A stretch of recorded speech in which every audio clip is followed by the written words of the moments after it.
But Simon, of course, I said earlier on, we've done so much in the world of boxing this week, and it doesn't stop today.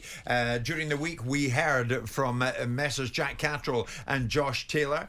Yesterday, of course, Spencer Oliver was in the studio, and we carried on where we'd left off with these two, and we're going to carry on this Friday lunchtime, because it's been announced that Joseph Parker, former WBO heavyweight champion, will take on the giant Zhilei Big Bang Zhang in Saudi Arabia in 2 weeks from now. Parker, of course, the man who quite convincingly dispatched Deontay Wilder last time out. Joseph Parker, I am delighted to tell you, joins us live on the show this lunchtime.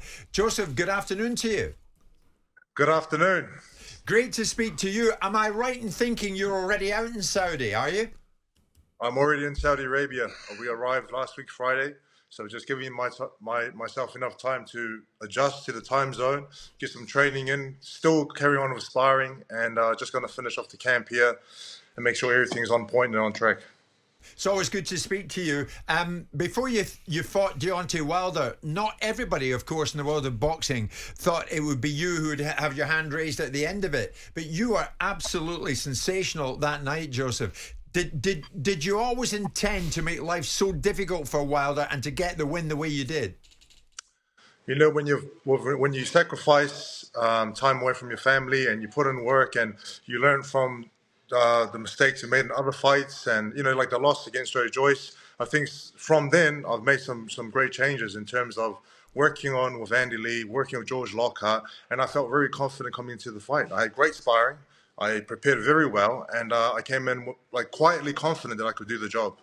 Oh my God, he didn't have, did he, Simon? It was absolutely magnificent. Yeah, and well deserved. I was going to ask you, Joe, because post the losses to Anthony Joshua and Dillian Whyte, you go on a significant run of form because you're very active, and it's great to see fighters at your level being so active. Then you lose to Joe Joyce, and then you pick it up again. Has there been a real marked change? Because one thing I observed about you was that I thought you had all the tools. Clearly you had all the tools. That's why you were the WBO champion. That's why you beat Andy Ruiz.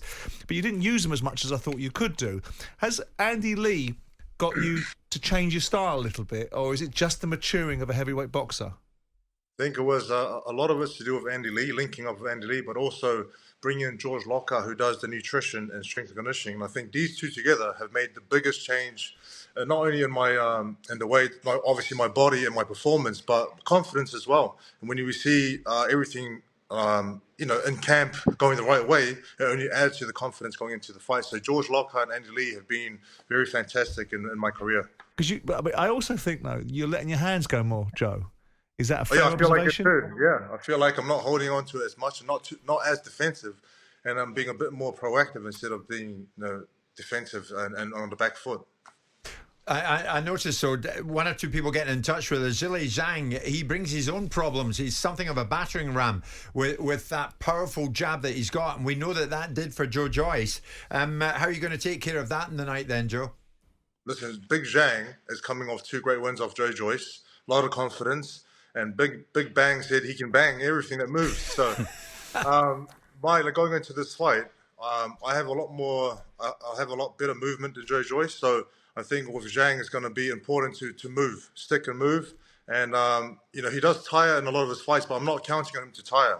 I want the best Zhang there's going to be, and I want him to come for 12 rounds, and I'm going to give it my best in this fight. So stick and move and combinations, and like Simon said, letting my hands go. I noticed there's a one-way rematch clause designed to protect Zhang's status as WBO interim champion. I mean, how do you feel about this? This might not be the only time you're going to fight him, right? Yeah, it's fight Zhang, win, and then fight him again at the end of the year, and win again, then I'll be free to fight anyone else. But I guess it's I see where they're coming from. They're trying to protect what Zhang has, and they did the same thing when Zhang fought Joe Joyce. So I have to beat him twice in order to move on and in order to fight for the championship of the world. Are you comfortable with that, Joe? I mean, I love the activity. I mean, you were out 4 times last year. I thought you were really good against Simon Keane.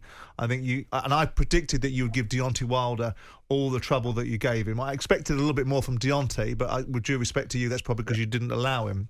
But why have you kind of got yourself in a position where you are now? Former WBO champion of the world, fought everybody, prepared to fight everybody, And obviously Usyk somewhere along the line if that situation manifests itself. But why are you kind of the B-side in this conversation where you're having a one-way rematch clause forced upon you? Listen, I know a lot of people in boxing have egos, Yeah. and they worry about A side and B side and who's going to walk first, who's going to walk second. I'm not really fussed about all that stuff. All I want to do is be involved in the fights. Even if I walk first, if I walk second, I know what I'm going to do in the ring.